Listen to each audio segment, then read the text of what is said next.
America के पूर्व राष्ट्रपति बराक ओबामा पर देश की वित्त मंत्री निर्मला सीतारमण के बयान पर बात करने के लिए मेरे साथ कांग्रेस के वरिष्ठ नेता प्रमोद तिवारी जी हैं। सर, अमेरिका के पूर्व राष्ट्रपति बराक ओबामा ने भारत में अल्पसंख्यकों के अधिकारों को लेकर के एक बयान दिया जब पीएम मोदी अमेरिका में थे, और इस पर पलटवार करते हुए वित्त मंत्री निर्मला सीतारमण ने उन्हें याद दिलाया है कि उनके शासनकाल में अमेरिका ने बमबारी की मुस्लिम बहुल देशों पर, और उसके उलट लगभग आधा दर्जन मुस्लिम राष्ट्रों ने सर्वोच्च सम्मान से सम्मानित किया है अब तक का पीएम मोदी को।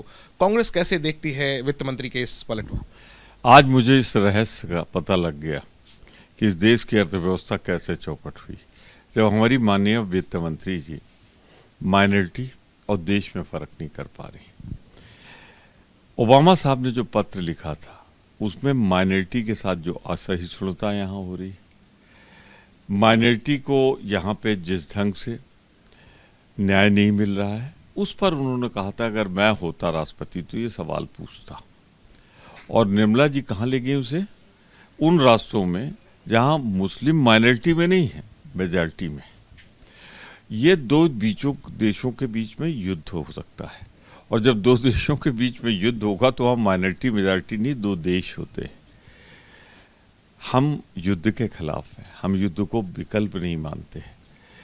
उस पर तो चर्चा हो सकती है, लेकिन उसकी तुलना किसी देश के रहने वाली माइनॉरिटी के उत्पीड़न से नहीं हो सकती, उनके अधिकारों के कटौती से नहीं हो सकती है। मैं बहुत स्पष्ट कहना चाहता हूँ, जो चिंता ओबामा साहब ने दर्शाई है वो चिंतनीय विषय है, और निश्चित रूप से भारत सरकार को संज्ञान लेना चाहिए। खास तौर से मोदी साहब और ओबामा साहब तो बड़े दोस्त थे। वो तो 8 साल लगातार 2 बार राष्ट्रपति रहे। पहले अश्वेत मुख्यमंत्री राष्ट्रपति थे, और उनको तो इतनी दोस्ती थी कि मेरे दोस्त बर्राक बोला था, प्रेस कॉन्फ्रेंस में बोला था। तो उनकी बात का तो जवाब देना चाहिए ना इनको।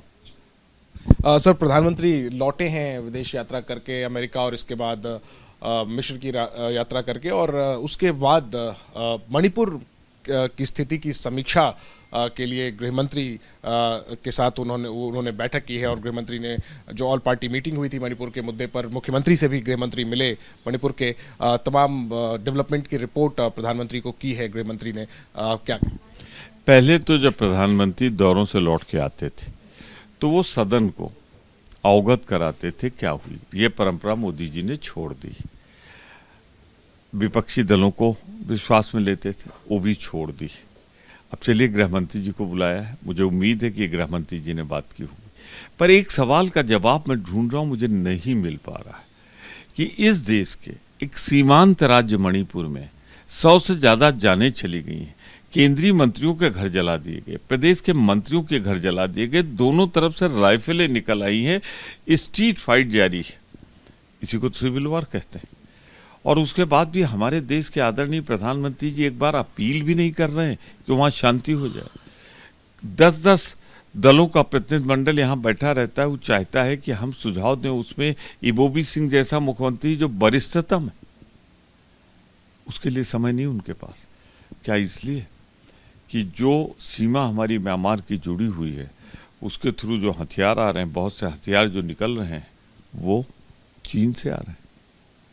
आखिर ये डर क्यों, ये भय क्यों नाम लेने में भी हम कतराते हैं। मेरी प्रधानमंत्री जी से दस्तबस्ता अपील है कि वहाँ शांति की अपील करें, शांति की पहल करें। सीमांत राज्य में लगी हुई आग देश हित में नहीं। ठीक है। सर, दिल्ली की कानून व्यवस्था को लेकर के रहकर सवाल उठते ही हैं। अब प्रगति मैदान टनल से एक लूट का मामला सामने आया है, और सीसीटीवी में दिख रहा है कि दिन दहाड़े जो है वो एक कार से 4 बाइक सवार जो है वो लाखों रुपए लूट कर फरार हो जा रहे हैं। अब इस मसले पर दिल्ली के मुख्यमंत्री ने उपराज्यपाल का इस्तीफा मांगा। स्कॉटलैंड यार्ड की तुलना दिल्ली और मुंबई के पुलिस से होती थी। पहले यहाँ की पुलिसिंग सर्वश्रेष्ठ मानी जाती थी, कैपिटल है।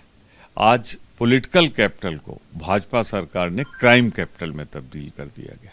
इन टनल्स में जो मैं देख रहा था, फिल्मी दृश्य, एक मोटरसाइकिल आती है, आगे से रुक जाती है, एक मोटरसाइकिल बगल से जाती है। लूट कहाँ हो रही? दिल्ली की राजधानी में।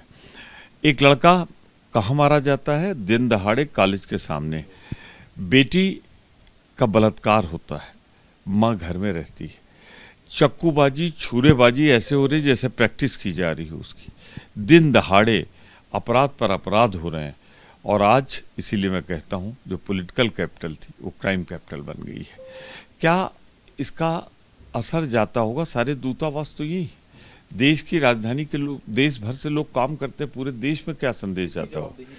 मैं गृह मंत्रालय की जवाबदेही मानता हूं, क्योंकि गृह मंत्रालय के अधीन कानून व्यवस्था है, और लेफ्टिनेंट गवर्नर भी तो गृह मंत्रालय के अधीन है। ये जो इस्तीफा मांगा है सीएम ने, उस पर आप क्या कहेंगे? वो उनका एजेंडा है, मुझे कुछ नहीं कहना।